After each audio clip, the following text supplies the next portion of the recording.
তো নমস্কার ছাত্রছাত্রীরা, আশা করি তোমার সবাই খুব ভালো আছো এবং তোমাদের পড়াশোনা খুব ভালো হচ্ছে। তো ক্লাস 9-এর জীবনবিজ্ঞানের আমরা জানি তৃতীয় অধ্যায় দ্বিতীয় সেমিস্টারে পরীক্ষা হয়। তো তৃতীয় অধ্যায়ের মধ্যে আমাদের প্রায় 5টা অধ্যায় আছে। প্রথমে আসছে সালোকসংশ্লেষ। সালোকসংশ্লেষের মধ্যে আবার তোমার খনিজ পদার্থ, বাষ্পীভবন এগুলো ভাগ হয়ে আছে। তো আমরা আজকে সালোকসংশ্লেষ টপিকের গুরুত্বপূর্ণ প্রশ্নগুলো একদম বইয়ের লাইন বাই লাইন, টেক্সট বইয়ের লাইন বাই লাইন থেকে কীভাবে প্রশ্ন তৈরি করা হয় সেগুলো তোমাদের সঙ্গে প্রশ্নগুলো রাখবো। ইম্পর্টেন্ট প্রশ্নগুলো অবশ্যই বলে দেবো। আর তোমাদেরকে বলে রাখি, যারা যারা আমাদের এই উত্তর সহ সেট কিনতে চাও তারা যোগাযোগ করতে পারো। আর সাজেশন কেনার আগে একটা কথা খুবই গুরুত্বপূর্ণ, যে যত সাজেশন কেনো আর যত যা পড়ো, যা ইম্পর্টেন্ট বই নাও, যে স্যারের নোটস নাও, আমি ব্যক্তিগতভাবে মনে করি যদি তোমার ভালো করে টেক্সট বইটা ভালো করে পড়ো তো এর চেয়ে ভালো পড়াশোনা কিছু হয় না। তো টেক্সট বই ভালো করে ফলো করতে পারো। আর যাদের মনে হয় না স্যার আমরা টেক্সট বই পড়েছি, আমার কোশ্চেনগুলো নিলে উত্তর সহ নিলে একটু সুবিধা হয়, তারা নিতে পারো। বাদবাকি তোমাদের ব্যক্তিগত ইচ্ছা, নিজেরা টেক্সট বইটা খুব ভালো করে পড়ো। ওকে, ক্লাস 9-এর জীবনবিজ্ঞানের সালোকসংশ্লেষ। প্রথম প্রশ্ন, ফটোসিনথেসিস কথাটি প্রথম কে ব্যবহার করেন, এর অর্থ কী?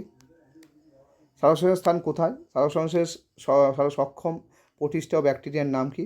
সালোকসংশ্লেষের অক্ষম অপুষ্পক উদ্ভিদ সপুষ্পক উদ্ভিদের নাম।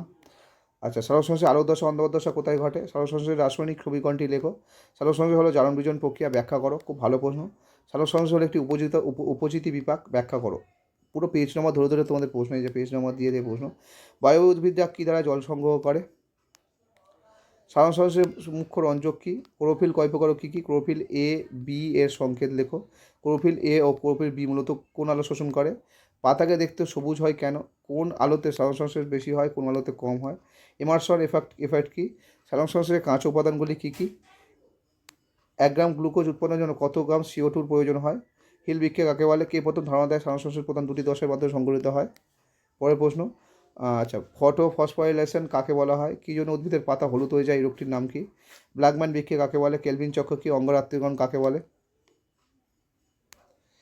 সালোকসংশ্লেষে উৎপন্ন গ্লুকোজ উদ্ভিদের সঞ্চয়ী অঙ্গে শ্বেতসার রূপে, প্রোটিন রূপে, লিপিড রূপে জমা থাকে, উদ্ভিদগুলির নাম কি? তা সালোকসংশ্লেষে যে উৎপন্ন গ্লুকোজ হয়, এক একটা উদ্ভিদের শ্বেতসার রূপে, এক একটা উদ্ভিদের প্রোটিন রূপে, এক একটা উদ্ভিদের লিপিড রূপে জমা হয়, সেই উদ্ভিদগুলোর নাম কি? RU BISCO NADPH2 ATP এর পুরো নাম। সালোকসংশ্লেষের 3টি তাৎপর্য লেখো। পরিবেশে কার্বন ডাইঅক্সাইড ও অক্সিজেনের ভারসাম্য রক্ষায় সালোকসংশ্লেষের ভূমিকা, এটা একই প্রশ্ন। আলোক দশা অন্ধকার দশার মধ্যে 3টি পার্থক্য। তো এই ছিল সালোকসংশ্লেষ টপিক থেকে তোমাদের ইম্পর্টেন্ট প্রশ্ন। পরের দিন সালোকসংশ্লেষ থেকে সালোকসংশ্লেষ টপিকে খনিজ পুষ্টি আর যেটা আমাদের বাষ্পীভবন টপিক আছে সেখানগুলোও ইম্পর্টেন্ট প্রশ্নের মধ্যে আমরা আলোচনা করবো। আশা করি তোমাদের প্রশ্নগুলো ইম্পর্টেন্ট লেগেছে। যদি কোনো জায়গায় কোনো সমস্যা হয় অবশ্যই বলবে। তো যখন তোমরা এই সাজেশন নোটস কিনবে আমাদের থেকে, তখন কিন্তু এই প্রশ্নগুলোর উত্তর তো পাবেই, পুরো তার সঙ্গে সঙ্গে তোমরা মানে এগুলো খুব শর্ট নোট, এমন চাটি বড় করে লেখা নয়, একদম সংক্ষিপ্ত আকারে ছোটো করে যেটা সবাই মুখস্থ করতে পারবে সেরকমভাবে তোমাদের উত্তর লেখা। আর কিছু কিছু উত্তর ব্যাখ্যা করে দেওয়া হয়ে আছে।